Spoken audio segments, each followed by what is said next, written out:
बाद उनकी तस्वीरें भी आपने पोस्ट करी हैं, वीडियो, क्या कहेंगे उसके लेकर? मेरे हिसाब से आतिशी मार्लेना जी को शर्म आनी चाहिए। पूरी की पूरी पार्टी बुरी तरीके से हार गई है। सिर्फ 22 सीटें आई हैं और अरविंद केजरीवाल जी, मनीष सिसोदिया जी, सारे के सारे दिग्गज लीडर्स हार चुके हैं। ऐसे में आतिशी मार्लेना जी ने ना सिर्फ इस हार के बाद एक रोड शो निकाला सेलिब्रेट करने के लिए, उन्होंने उस रोड शो में डांस भी करा। तो ये विजुअल्स बहुत चौंका देने वाले हैं।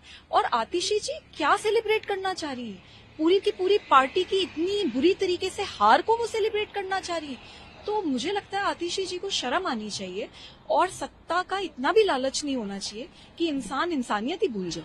जिस तरीके से प्रधानमंत्री ने कल एक भाषण दिया और उसमें उन्होंने कहा कि सीएजी रिपोर्ट जो है फर्स्ट कैबिनेट में टेबल की जाएगी, इन तमाम वादों को आप कैसे देख रहे हैं, क्या चाहते हैं?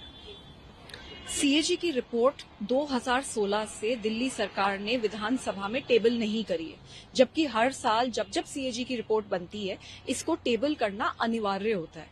जो लोग जन लोकपाल लाने के लिए सत्ता में आए, आज वो लोग जो ऑलरेडी प्रेसिडेंट्स हैं, जो ऑलरेडी कानून हैं, उन तक को इम्प्लीमेंट नहीं कर रहे।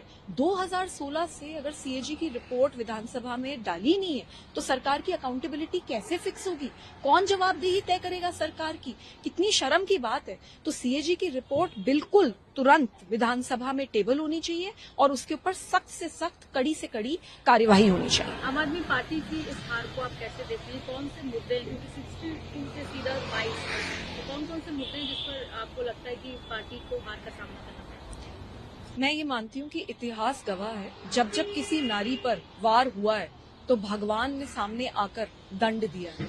तो ऐसा तो हुआ ही है। लोगों के अंदर बहुत गुस्सा है, जो मेरे साथ हुआ उसको लेकर भी, और लोगों के अंदर एक बहुत तीस है, क्योंकि एक बहुत बड़े सपने के साथ हम लोगों ने वोट मांगी थी और आज वो सपना पूरी तरीके से चूर चूर हो गया है। आप दिल्ली में कहीं पे भी चली जाइए, किसी भी इलाके में चले जाइए, सड़कें बुरी तरीके से टूटी पड़ी हैं, नालियां ओवरफ्लो कर रही हैं, कूड़ेदान बन गई है पूरी दिल्ली। अलग अलग जगहों पे कूड़ा पड़ा है, सड़कों पे कूड़ा पड़ा है, पानी गंदा, सड़ा हुआ, काला, बदबूदार लोगों के घरों में आ रहा है। यमुना नदी दूषित हो रखी है इतनी ज्यादा, और एयर पोल्यूशन की तो इतनी चरम सीमा है कि आपकी, मेरी और हम सबकी जिंदगी 12 साल घट चुकी है सिर्फ और सिर्फ दिल्ली सरकार की नाकामी की वजह से।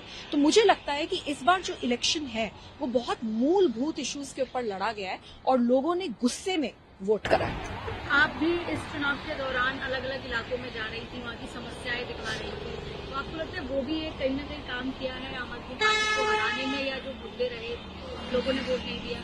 मैं एक मेंबर ऑफ पार्लियामेंट हूं और मैं ये मानती हूं कि चाहे वो मेंबर ऑफ पार्लियामेंट हो, चाहे मेंबर ऑफ लेजिस्लेटिव असेंबली हो, चाहे वो काउंसिलर हो, जो भी पब्लिक रिप्रेजेंटेटिव है, उनकी जिम्मेदारी बनती है कि अपने एयर कंडीशन घरों और दफ्तरों से निकलकर उनको जनता के बीच में जाना चाहिए और जनता की समस्याओं को उजागर करके जनता की मदद करनी चाहिए।